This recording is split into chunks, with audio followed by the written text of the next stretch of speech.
పూర్తిగా దేవుని అయితే కోరుకుంటున్నా. నేనైతే మా ఇంట్లో నా చేతులతో మటుకు సిమెంట్ పొయ్యి అయితే తయారు చేసిన ఫ్రెండ్స్. ఎంత మంచిగా అయితే చేసిన టబ్బు ఉంటుంది కదా ఫ్రెండ్స్, ఆ టబ్బుతో తయారు చేసిన కొత్త పొయ్యి మనమైతే ఎరిగిస్తున్నాం కాబట్టి పూజ అయితే చేసుకున్నాము. కొద్దిగా పసుపు వేసి అయితే పెట్టి పూజ చేసుకున్నాము.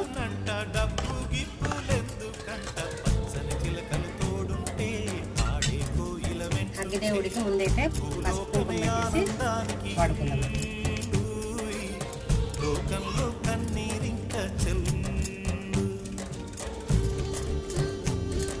బాగుందా ఫ్రెండ్స్? మీరైతే కామెంట్ చేయండి. కొనుక్కొచ్చుకున్న పొయ్యి తొందరగా ఉండడం లేదనేసి నేనైతే సిమెంట్ కొనుక్కొచ్చుకొని తయారు చేసిన ఫ్రెండ్స్.